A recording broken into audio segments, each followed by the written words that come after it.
చిన్న పిల్లలకేంటి, పెద్దవాడికేంటి, అందరికీ వర్తిస్తుంది ఈ మాట. అందుకే దేవుడు మాట్లాడుతున్నాడు. మరియమ్మ గర్భంలో రక్షకుడిగా పుట్టడానికి వచ్చినప్పుడు ఆ బిడ్డకు ప్రధానంలో జన్మించి ప్రార్థన చేసుకునేటప్పుడు గబ్రియలు వచ్చి అంటుంది, నీకు సంతోషకర వార్త తెలియజేయడానికి వచ్చామంది. ఏమిటి ఆ సంతోషకర వార్త? లోక రక్షకుడు నీ గర్భంలో పుడుతున్నాడు, అది నీకు ఇష్టమేనా? అది దేవుని చిత్తం, నా ఇష్టాయిష్టాలతో పర్లేదు. అప్పుడు దేవుడు పరిశుద్ధాత్మ ద్వారా గర్భంలోకి వచ్చాడు ఆయన. అందుకే దేవుడు మాట్లాడుతున్నాడు ఇక్కడ. ఆ బిడ్డ పుట్టిన తర్వాత 15 రోజులు ఉంటుంది. సుమయోను 300 సంవత్సరాల వయసు గలవాడు. పరిశుద్ధాత్మ దేవుడు అంటున్నాడు, నువ్వు యేసు ప్రభువుని చూస్తానే కానీ నువ్వు చనిపో. నువ్వు చనిపోదామని అనుకుంటున్నావు కానీ నువ్వు చనిపో.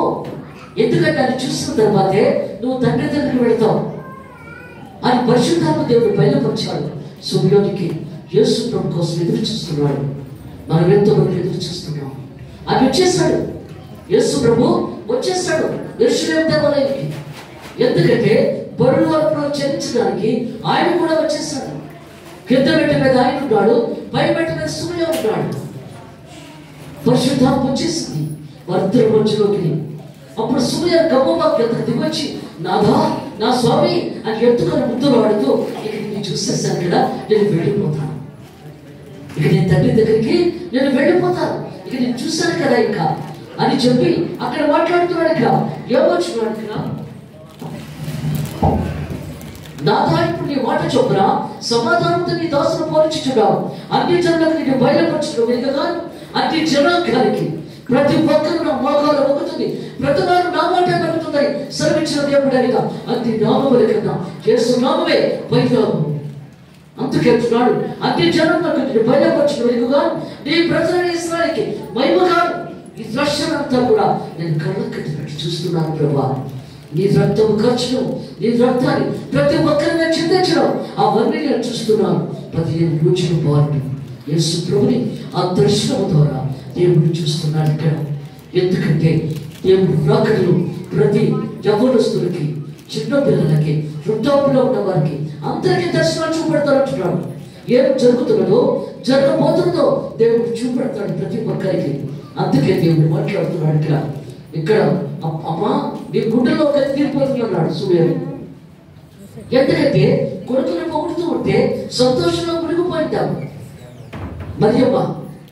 అప్పుడు ఆ మాట ఆమె సరిగ్గా నిలబడలేదు, అది గమనించలేదు ఆమె.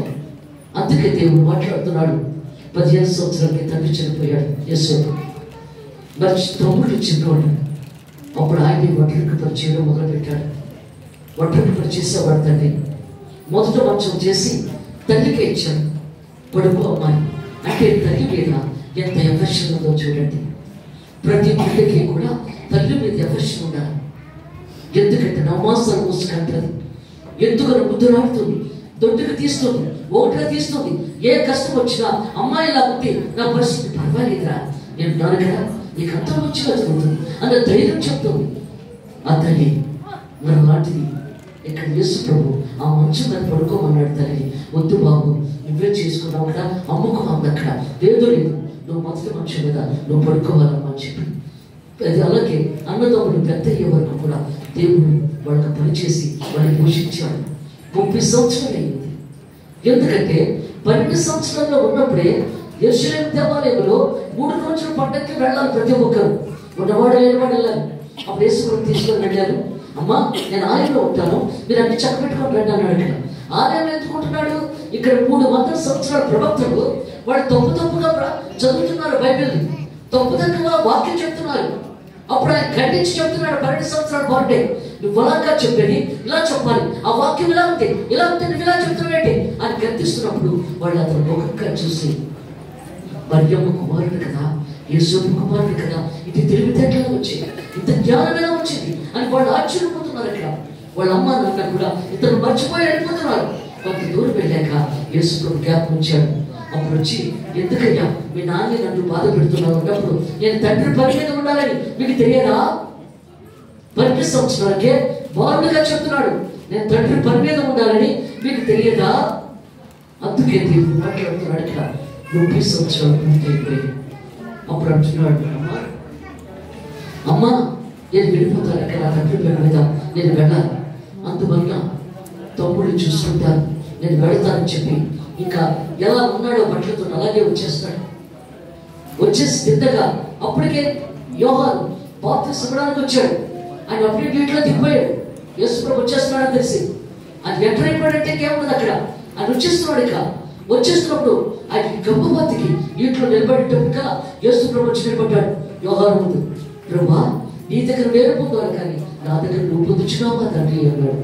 లేఖనాల ప్రకారంగా ఇలా జరగాలని జరిగిపోయి బాప్తిస్మం ఇచ్చారన్నాడు. అప్పుడు బాప్తిస్మం ఇచ్చేసిన వెంటనే ఒడ్డుగా అతని పరిశుద్ధాత్మ పావులు తల మీద వారింది. అప్పుడు ఆకాశం తెరవబడి, ఈయన నా ప్రియకుమారుడు, ఈయన ఎందు నేను ఆనందించుతున్నాను. ఎందుకంటే తన బిడ్డలకు వాక్యం చెప్పడానికి వస్తున్నాడు.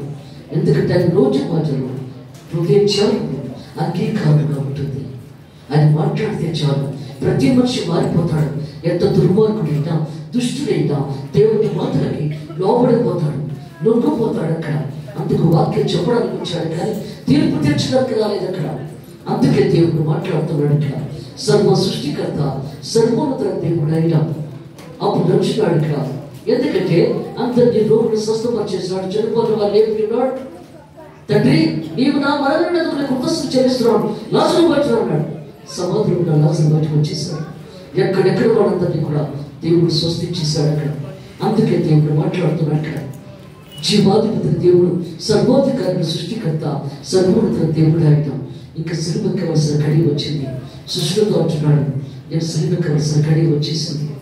అందుకు మీరందరూ కూడా గొర్రెల కాపరి కొట్టబడుతున్నాడు, గొర్రెలు చెదిరిపోతున్నాయి. ఎందుకంటే గొర్రెల కాపరి యేసు ప్రభు యాజకుడు, ఒక సంఘ కాపరి, ఆయన కొట్టబడుతున్నాడు, గొర్రెలన్నీ చెదిరిపోతాయి. ఎవరు చెదిరిపోయినా నేను మాత్రం చెదిరిపోని ప్రభు అంటాడు పేతురుకి. కోడి కులిక ముందే 3 సార్లు పోకదు. ఇస్కరియోత యూదా ముద్దు పెట్టుగా అప్పగిస్తాడు. చెలికాడ, నువ్వు చేయవచ్చును చేయవు, నువ్వే పని వచ్చావో ఆ పని పూర్తి చేయి. అప్పుడు వేలు చేతుల్లో తెక్కొట్టారు, కాళ్ళలో తెక్కొట్టేశాడు. అందరినీ క్షమించుకోలేకేశాడు దేవుడు అక్కడ. అప్పుడు మరియమ్మ తెలిసింది తన కొడుకు సిలువలో మరణిస్తున్నాడని, చిత్రబోధన వేస్తున్నాడని పరుగు వచ్చేస్తుంది. ఒక ముదుటిన వచ్చి ఆయన మీద పడిపోతుంది.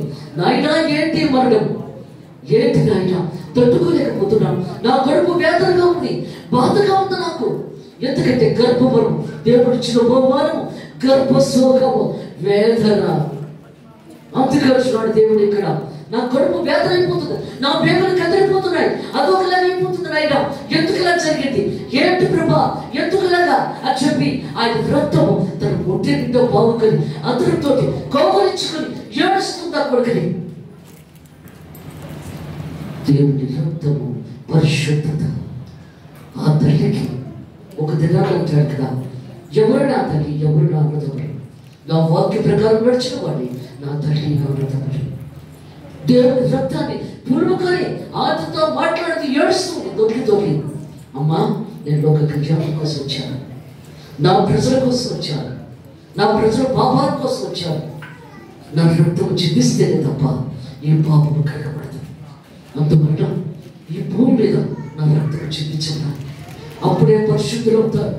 నా తండ్రికి ఒక రాజ్యంగా ఉంటుంది.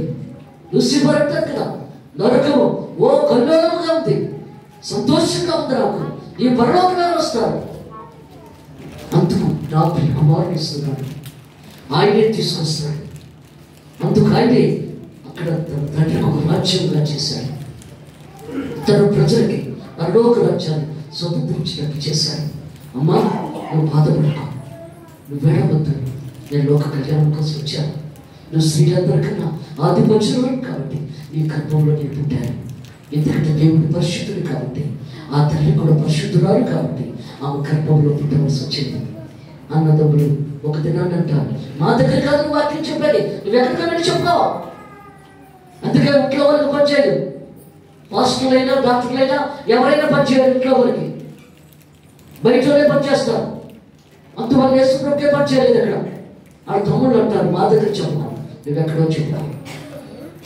అందుకు తల్లిని వాళ్ళు ప్రేమగా చూస్తారు, నమ్మకం లేదు అక్కడ, అంటే కుదరలేదు నమ్మకం. ఎందుకంటే సిలువలో మరణిస్తూ కూడా తన బాధ్యతను వదిలిపెట్టలేదు. అక్కడ తన తల్లి బాధ్యతని వదిలిపెట్టకుండా యోహాను తన ప్రియ శిష్యుడు గుండెల మీద నిద్రపోయేవాడు నిలబడి చూస్తున్నాడు. యోహాను, అదిగో నీ తల్లి, ఇదిగో నీ కుమారుడు, అమ్మా ఎల్లో, అదిగో యోహాను నీ కుమారుడు, ఇదిగో నీ తల్లి. వెంటనే యోహాను ఆ తల్లిని తీసుకెళ్ళిపోతాడు తన దగ్గరికి. రండి పాట పాడేవాడు. 4వ మాట.